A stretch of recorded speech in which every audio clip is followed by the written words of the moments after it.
It's night 14, and the day that I have been dreading is here. I was woken up to getting splattered in the face with rain, and now it's pouring.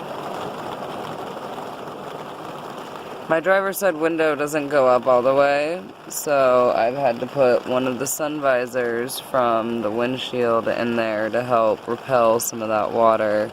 But as you can see, there's a little hole in my visor rain shield. So it's only doing so much right now. The other window's up, and it is so hot. Oh, I'm tired. Today has been a very educational day about a lot of the harder and bigger downfalls of car living. Number one, this rain with windows that don't work properly. That visor is great. I was about to tape a trash bag, and then I just panicked and grabbed that because my book was right there. So honestly, I would 10 out of 10 recommend this over a trash bag though, because at least I have a little bit of airflow going on. So some of the other things that I dealt with today that you may learn from my experience, they kind of tie into each other, you know. I lost power in my phone. It died. So I needed juice, and I ended up having the day off, and it was 93 freaking degrees, and my budget for anything other than food is $0. So I had to get creative and try to find some free things to get me out of the heat today, and also provide myself with the ability to charge. And I found a couple of places that I was able to do both, or one or the other. The number one place I would recommend is the public library.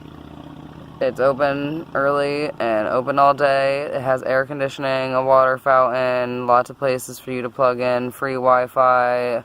You can sit there and read their books of your own and entertain yourself.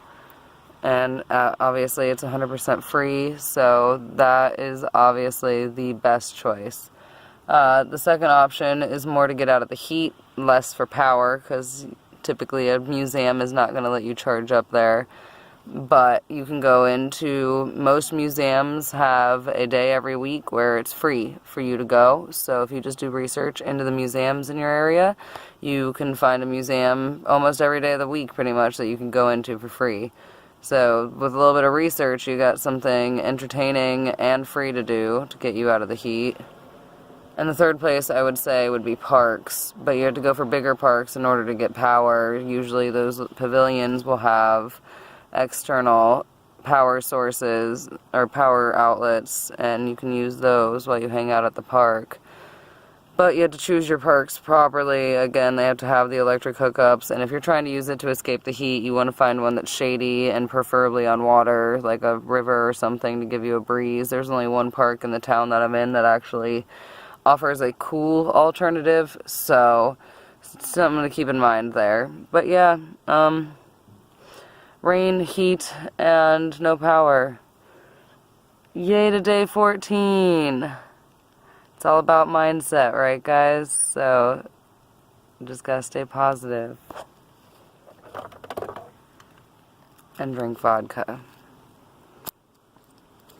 It's hot. I would like the rain to go away now.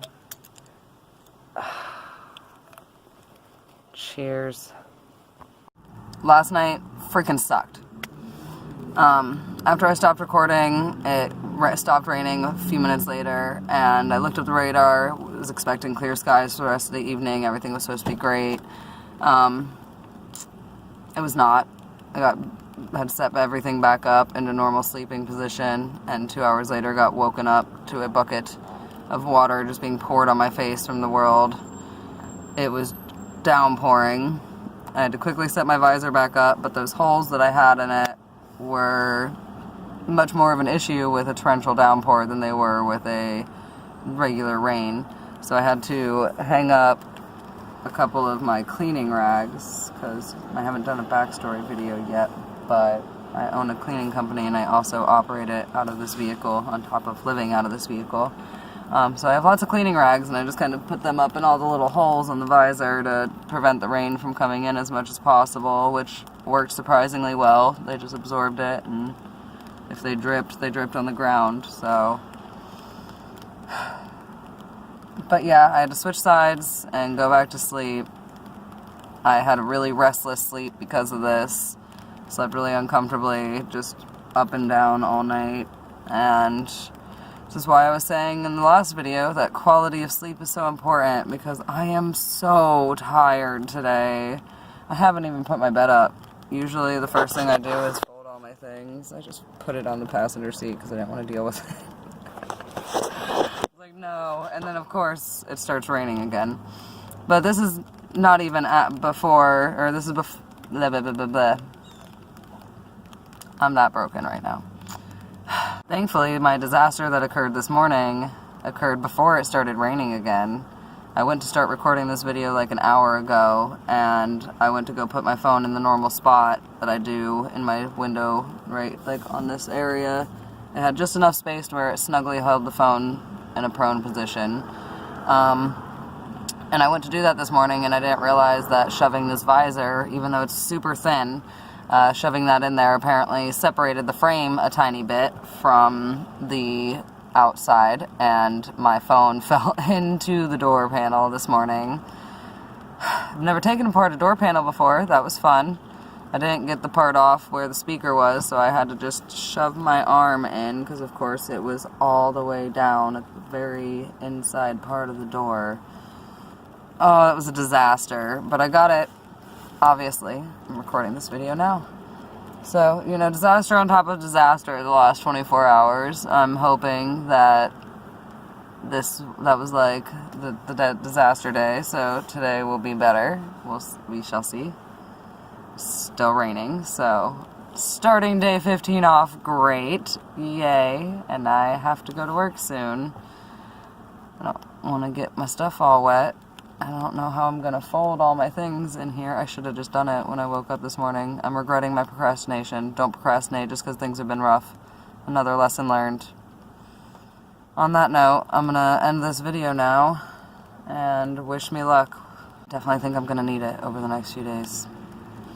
Till next time.